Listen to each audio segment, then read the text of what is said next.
کیا آپ جانتے ہیں کہ دنیا میں سب سے زیادہ قدرتی گیس کن ممالک کے پاس ہے؟ قدرتی گیس کے سب سے زیادہ ذخائر روس، ایران اور قطر کے پاس ہیں۔ کیا آپ جانتے ہیں کہ تیل کے سب سے بڑے ذخائر کن ممالک کے پاس ہیں؟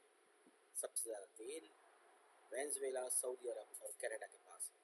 چوتھے نمبر پر ایران اور پانچویں نمبر پر عراق ہے۔ پاکستان کا ہمسایہ ملک ایران گیس اور تیل کی دولت سے مالا مال ہے۔ دونوں ممالک کے درمیان 900 کلومیٹر لمبا بارڈر ہے۔ پاکستان طویل عرصے سے گیس اور تیل کی قلت کا شکار ہے۔ ایٹمی طاقت ہونے کے باوجود گیس اور تیل کی قلت پاکستانی معیشت کی ترقی کے راستے میں ایک بڑی رکاوٹ ہے۔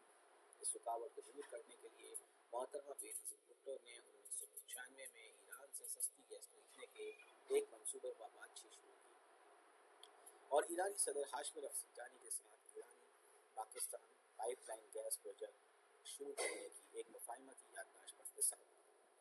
1996 میں ان کی حکومت کو برطرف کر دیا گیا اور یہ منصوبہ التوا کا شکار ہو گیا۔ 2008 میں آصف علی زرداری صدر اور وزیر اعظم یوسف رضا گیلانی بنے اور اس منصوبے کو فائنل سے باہر نکالا گیا۔ پیپلز پارٹی کی حکومت نے ایک طرف ایران سے سستی گیس اور تیل خریدنے کا فیصلہ کیا، دوسری طرف امریکہ کے ساتھ تعلقات کو بھی بہتر بنانے پر توجہ دی، کیونکہ ایران کے ساتھ لین دین کے راستے کی سب سے بڑی رکاوٹ امریکی پابندیاں تھیں۔ کچھ ہی عرصے میں صدر آصف علی زرداری کو احساس ہوا کہ ایران سے گیس خریدنے پر صرف امریکہ نہیں بلکہ سعودی عرب کو بھی تحفظات ہیں۔ پاکستان کسی بھی صورت سعودی عرب کو ناراض نہیں کر سکتا تھا، لہٰذا صدر آصف علی زرداری نے چین کی تائید سے ایران اور سعودی عرب میں مفاہمت کے لیے کوششوں کا آغاز کیا۔ جون 2011 میں صدر زرداری ایران گئے۔ انہوں نے ایران کے سپریم لیڈر آیت اللہ خامنئی کے ساتھ ایک طویل اور 1-to-1 ملاقات کی۔ ایک ماہ کے اندر جولائی 2011 میں صدر زرداری نے ایران کا ایک اور دورہ کیا اور خامنئی کے ساتھ پھر طویل ملاقات کی۔ دوسری طرف چین کی حکومت نے سعودی عرب سے بیک ڈور ڈپلومیسی شروع کی، جس کے بعد ایران اور سعودی عرب میں ٹکراؤ ختم ہوا تو 2013 میں صدر زرداری نے ایرانی صدر احمد نژاد کے ہمراہ Pakistan Iran gas pipeline project کا افتتاح کیا۔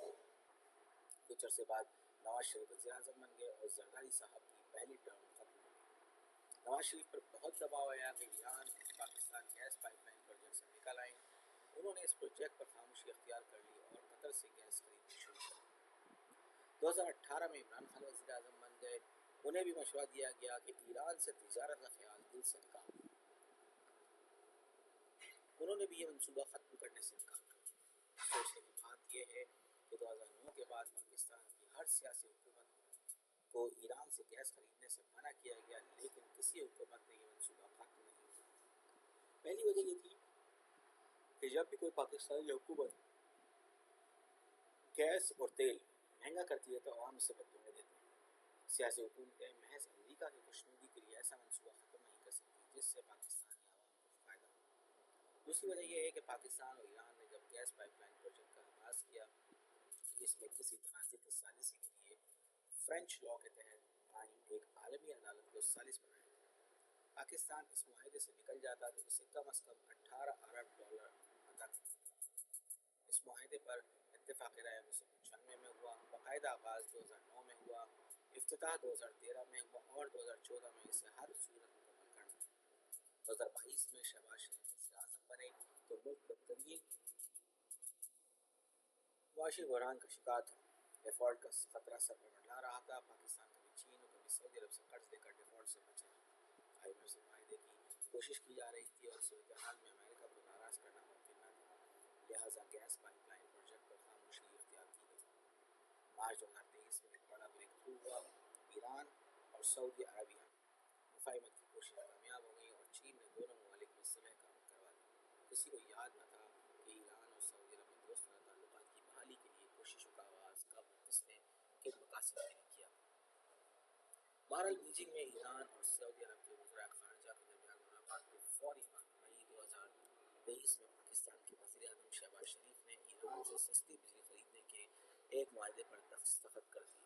خیال تھا کہ اب ایران سے گیس خریدنے کے پروجیکٹ کو بھی مکمل کر لیا جائے گا، لیکن امریکہ نے صاف صاف بتا دیا کہ ایران سے گیس خریدنے کا مطلب پاکستان پر اقتصادی پابندیوں کا آغاز ہوگا۔ پاکستان نے امریکی دھمکیوں کے باعث اس منصوبے کو پھر پھر التوا کا شکار کر دیا، لیکن دوسری طرف ایران کی حکومت بے چین ہو رہی تھی۔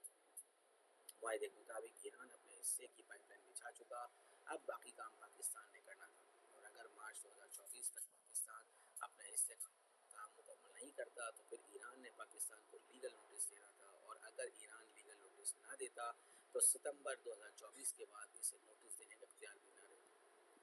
ایران نے نوٹس دے دیا، جس کے بعد امریکہ اور بھارتی میڈیا میں دھوم مچ گئی کہ اب پاکستان نے ایران کو 18 ارب ڈالر ادا کرنے ہیں۔ نوٹس ملنے کے بعد پاکستان نے فرینچ عدالت میں قانونی کارروائی کا سامنا کرنے کی تیاری شروع کر دی، لیکن اس دوران ایران پر اسرائیل نے حملہ کر دیا۔ خلاف توقع پاکستان اور سعودی عرب نے ایران کی بھرپور سفارتی حمایت کی۔ طویل عرصے بعد پاکستان اور ایران کے تعلقات میں گرمجوشی پیدا ہو گئی۔ چند دن قبل آذربائیجان میں ایران کے صدر ڈاکٹر مسعود پزشکیان نے وزیر اعظم شہباز شریف کو بتایا کہ ایران کے سپریم لیڈر آیت اللہ خامنئی نے ہمیں گیس پائپ لائن پروجیکٹ کے معاملے پر مزید قانونی کارروائی سے روک دیا ہے اور بات چیت کے ذریعے مسئلہ حل کرنے کی ہدایت کی ہے۔ وزیر اعظم شہباز شریف نے فوری طور پر نئے وزیر اعظم اسحاق ڈار کی سربراہی میں ایک کمیٹی بنائی جو یہ معاملہ جلد از جلد طے کرے گی۔ سوال یہ ہے کہ اگر یہ معاملہ بات چیت سے طے نہیں ہوتا تو معاہدے کے مطابق معاملہ پھر سے فرینچ عدالت میں جائے گا، اور اگر وہاں فیصلہ پاکستان کے خلاف آ گیا تو 18 ارب ڈالرز کا جرمانہ کیسے ادا ہوگا؟ کیا امریکہ یہ جرمانہ ادا کرے گا؟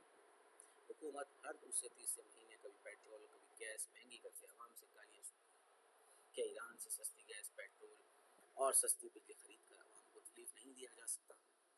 جہاں تک امریکہ کی پابندیوں کا خطرہ ہے تو پھر فیصلہ کر لیں کہ اپنی خودی کو بلند کرنا ہے یا 18 ارب ڈالرز ادا کرنے ہیں۔